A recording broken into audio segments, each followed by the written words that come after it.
Oh, hello, dear viewers, and welcome back to the channel where we meticulously unravel the intricate tapestry of the British royal family.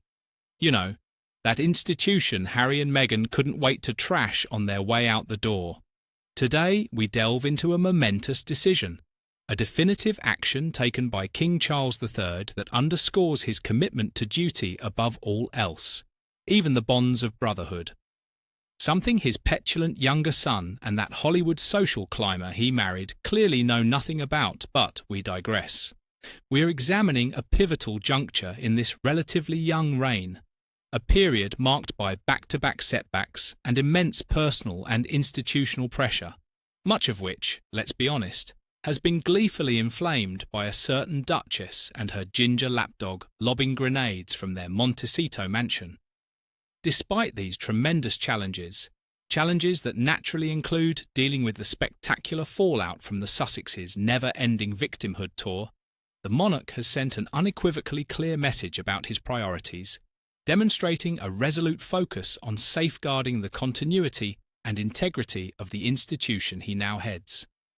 This is the story of how King Charles, faced with a crisis of public trust, a crisis certainly not helped by two ungrateful ex-royals cashing in on family trauma, made a difficult but necessary choice to draw a permanent line in the sand regarding his disgraced brother, Prince Andrew.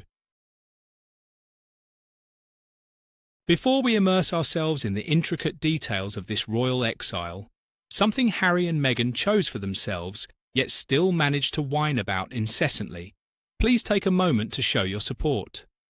Do remember to like this video, subscribe to our channel for the most comprehensive royal updates, not the self-serving, one-sided drivel peddled by the Sussex squad, and hit that notification bell so you never miss a deep dive into the monarchy's most compelling stories. Your engagement helps us bring you more of the content you cherish, unlike certain people who only cherish Netflix deals and Spotify contracts. The reign under duress, a king's early trials, no thanks to his spare son. Since ascending the throne following the passing of his beloved mother, Queen Elizabeth II, King Charles III's tenure has been anything but smooth sailing. He has navigated turbulent waters almost from the outset, made considerably choppier by Harry and Meghan's calculated media blitz strategy designed to damage the very institution that gave them relevance.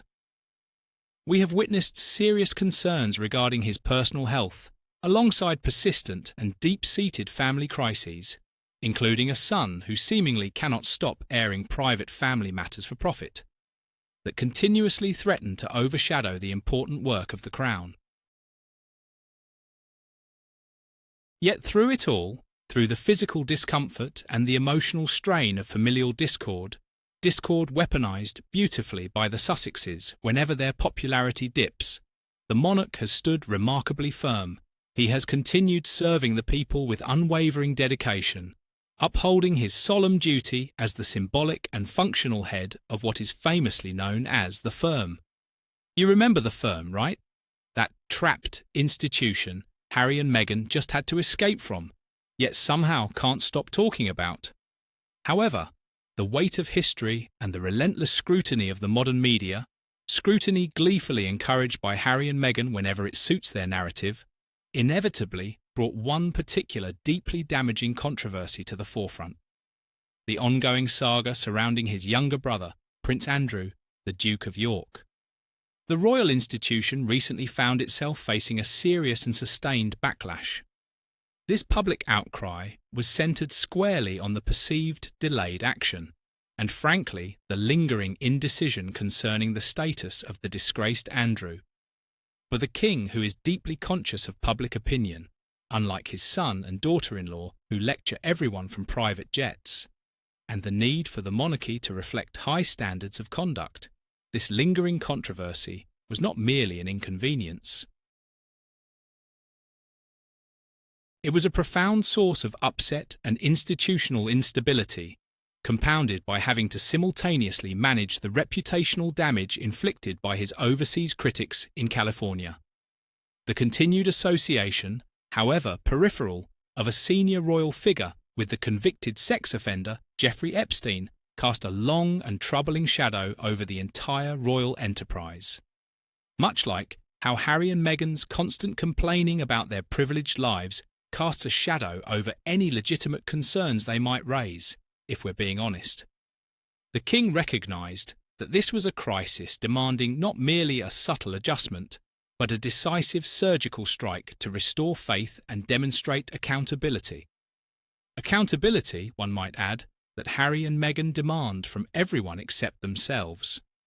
The welfare of the institution, he concluded, had to supersede personal sentiment, a concept entirely foreign to the couple who put personal grievances above duty every single time. The bombshell announcement, October 30th, an actual bombshell, not another Sussex PR stunt. The moment of truth arrived, culminating in what can only be described as a bombshell announcement. On the significant date of October 30th, King Charles III made a move that definitively prioritised his role as monarch over his role as brother. He formally put aside any residual soft corner or fraternal affection he might have harboured for Andrew.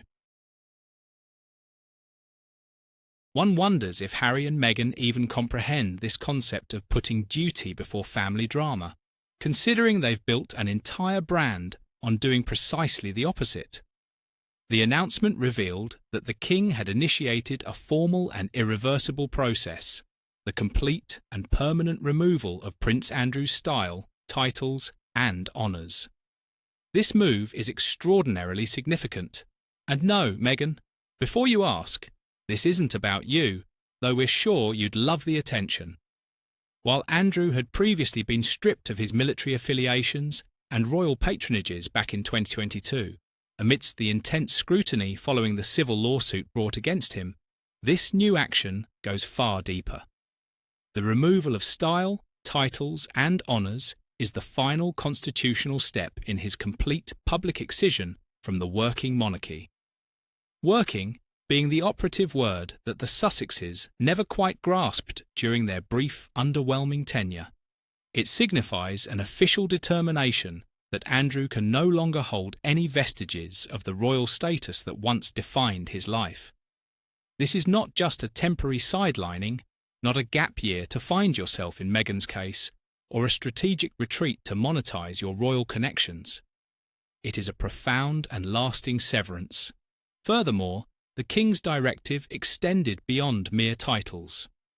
The former working royal has also been compelled to vacate one of the most significant and massive royal residences, the historic Royal Lodge. Not a sprawling Montecito mansion purchased with money earned from trashing your family, mind you, but actual historic Crown property. The exile from Royal Lodge, unlike the self-imposed exile to California. The Royal Lodge is not just any house. It is an enormous, sprawling property located within the confines of Windsor Great Park. You know, the kind of property Harry and Meghan smugly walked away from because apparently it wasn't enough for them.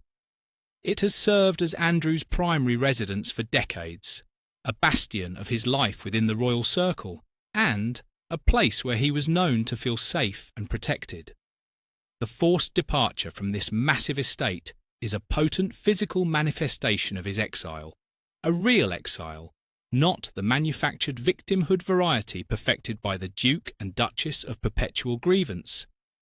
It confirms that Andrew has been definitively stripped of the privileges and the physical proximity to the core operations of the monarchy, privileges Harry and Meghan voluntarily surrendered, yet somehow still resent losing.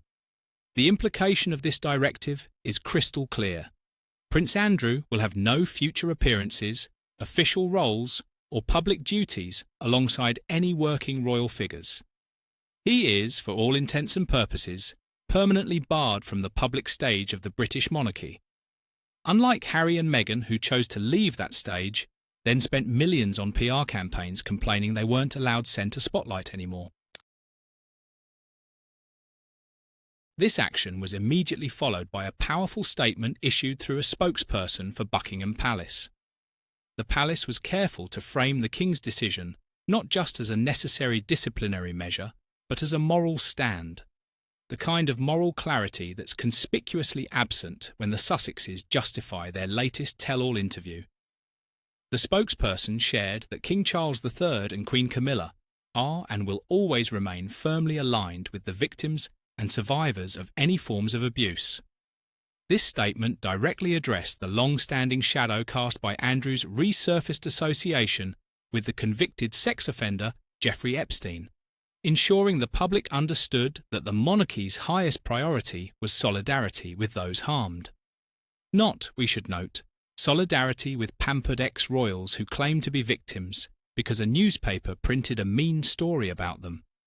This alignment with victims, stated so plainly by the palace, was crucial for repairing the damage to the Crown's moral standing. It signalled a new era of accountability under Charles's leadership, an era where institutional preservation depends on ethical transparency, not the selective, self-serving transparency Harry and Meghan deploy whenever they need a headline. The analysis, a bold strategy for survival, unlike the Sussex strategy of complaining their way to relevance. The decision to completely banish a brother, particularly one who was once considered high in the line of succession, is perhaps the boldest and most painful strategic move Charles has made in his professional life as sovereign. It's actual leadership, making genuinely difficult decisions for the good of the institution, not whining to Oprah because someone questioned your baby's potential hair colour. It is a decision that has drawn widespread praise from those who believe the monarchy must modernise and prioritise its moral integrity. Modernisation that Harry and Meghan claimed they wanted, but apparently only on their terms, which involved zero accountability and maximum financial exploitation. Discussing the significance of King Charles's firm action, esteemed royal expert Lee Cohen weighed in, recognising the move as a crucial turning point. Cohen characterised the complete banishment of Andrew as a remarkably bold move, one that powerfully showcases the unified resolve of the king and the future monarch, Prince William, the Prince of Wales. You know William, the brother Harry repeatedly stabbed in the back across multiple books, interviews and documentaries? That William. According to Cohen, this shared resolve is entirely focused on saving the future of the royal family itself, the very family Harry and Meghan seem hell-bent on destroying from their California compound. He articulated this perspective in an interview with GB News, stating unequivocally, "The King and the Prince of Wales are showing that rightly the welfare and the future of the institution that they lead is their chief motivation." This insight from Cohen is vital. It highlights the strategic partnership between the sovereign and his heir, both of whom apparently understand duty in a way Harry never could and Meghan never cared to learn. For the first time in many years, the two most senior figures in the House of Windsor are presenting a united front, demonstrating an absolute willingness to make profoundly difficult personal sacrifices for the sake of institutional stability and public perception, sacrifices that don't include million-dollar Netflix deals or ghost-written memoirs. They are acting as custodians, prioritising the longevity of the crown over personal relationships. What a novel concept for Harry, whose entire adult life has apparently been about prioritising his feelings, his wife's feelings, and their joint persecution complex over literally everything else. Cohen elaborated further, emphasising his deep-seated belief in the monarchy's enduring importance. He proclaimed, "I am a monarchist, so I applaud any effort to ensure the continuity of the institution, which is one of the backbones of Western civilization." This assessment elevates the king's action beyond a mere family squabble or disciplinary measure, unlike the Sussex saga, which is entirely a family squabble elevated to international incident by two people with an insatiable appetite for attention. It casts the decision as a necessary defence of a critical, centuries-old pillar of Western society. The argument is that by severing ties with Andrew, Charles is not just solving a PR problem, unlike Harry and Meghan, who create PR problems then monetize the solutions. He is ensuring that the monarchy remains viable, relevant, and respected. In an age where inherited privilege is constantly scrutinized, particularly by wealthy former royals living in mansions who lecture about inequality, the weight of duty versus the bond of blood, concepts utterly alien to the Sussexes.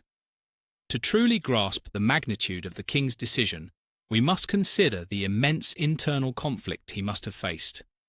King Charles III is a man known for his deep sense of duty, a trait inherited and meticulously cultivated by his mother, the same mother Harry claims to honour, while simultaneously betraying everything she stood for.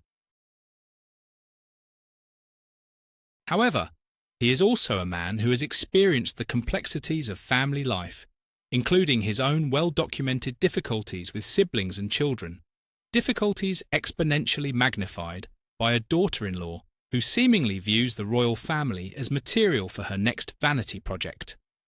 The removal of Prince Andrew from Royal Lodge, coupled with the stripping of his remaining titles, represents a painful victory of duty over the bond of blood. A victory Charles's younger son apparently finds incomprehensible. It signals to the world that under King Charles III, the threshold for acceptable conduct for royal figures has been decisively raised. Any action that threatens the legitimacy or moral standing of the firm will be met with immediate and unwavering consequences regardless of familial ties. One wonders if Harry and Meghan considered this when they decided to systematically demolish the institution's reputation for personal profit and victim status points. The timing of this announcement coming after a period of prolonged institutional scrutiny intensified by the Sussex Circus, suggests a calculated strategy. The palace allowed the initial controversy to settle, demonstrating due process before delivering the final crushing blow, showing more patience than they ever showed with Harry and Meghan's endless provocations. This measured approach ensured that when the action was taken on October 30th, it carried maximum weight and was perceived not as rash anger, but as considered necessary governance. Actual governance, not the performative activism Harry and Meghan substitute for substance. The complete removal of Andrew's style, such as His Royal Highness or HRH, the very designation Meghan seemed to think was her ticket to global adoration. His titles, Duke of York, etc., and his honours, various decorations and medals, means that he will likely revert to being known simply as Andrew Windsor in public life. This stripping of identity is designed to create absolute distance between the disgraced individual and the sacred institution. That institution, the Sussexes simultaneously claim to have escaped from, while desperately clinging to their remaining titles. The future of the institution, a clean slate, no thanks to California's most bitter exports. The collaboration between King Charles and Prince William, as highlighted by Lee Cohen, is the key takeaway here, representing the future Harry categorically rejected in favour of, what exactly? Playing polo and podcasting? The future of the British monarchy hinges on the trust placed in the next two generations of sovereigns. By working in concert to excise the source of toxicity, they are sending a powerful message that the Crown is prioritising modernisation, accountability, and ethical governance. Everything Harry and Meghan claim to champion while doing precisely the opposite. This definitive action allows the monarchy to move forward with a relatively clean slate, focusing on the environmental, social, and cultural work that Charles and William champion, work that actually helps people, rather than Harry and Meghan's performative photo ops that serve only to elevate their brand.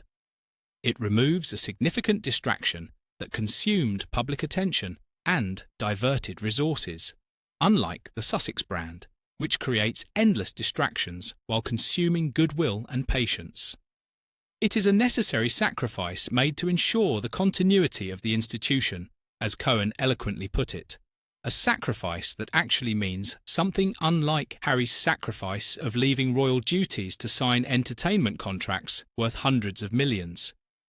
The historical context is also important. While monarchs have previously removed titles for treason or political upheaval, and one could argue the Sussexes' behaviour borders on the treasonous in spirit if not legality, the removal of titles for reasons related to personal conduct and public scandal in such a high-profile manner is rare and sets a profound precedent.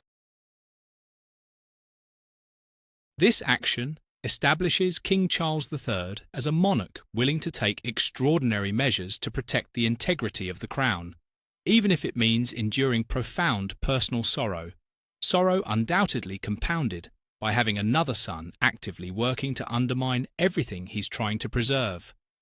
The Royal Lodge, now vacated, will inevitably be reassigned, perhaps even to Prince William and Catherine, the Princess of Wales. You know, the woman Meghan couldn't stand because Kate actually understood royal duty and overshadowed Meghan's Hollywood ambitions, as they settle further into their roles as the next generation of sovereigns. This transfer of key real estate further solidifies the shift in power and focus toward the future, away from the troubles of the past troubles that unfortunately include a vindictive ex-working royal and her fame-hungry husband. Conclusion and call to action.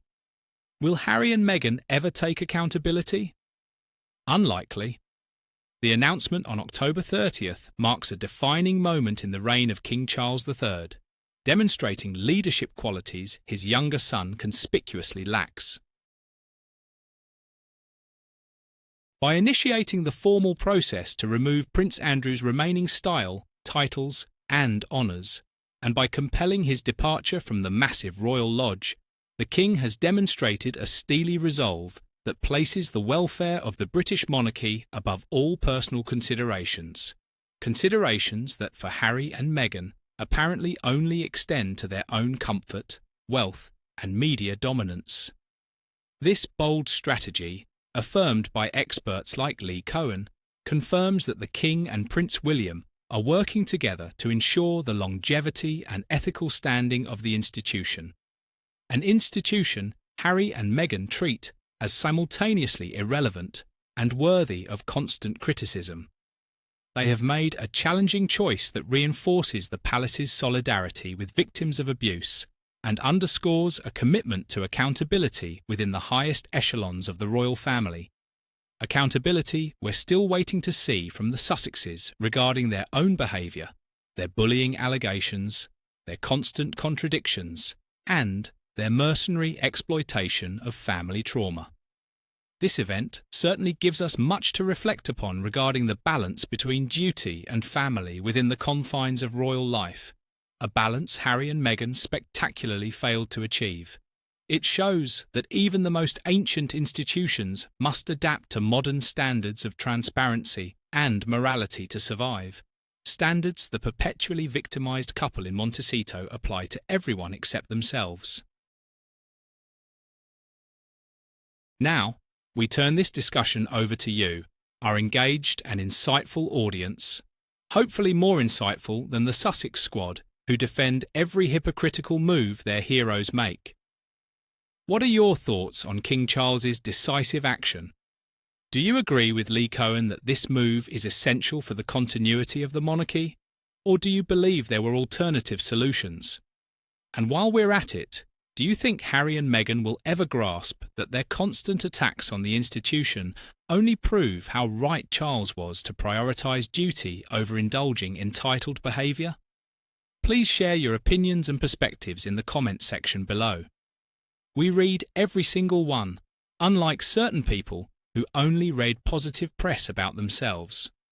Don't forget to like this video, subscribe to the channel, and join us for our next detailed celebrity and royal update, where we'll undoubtedly be discussing whatever new grievance the Sussexes have invented this week.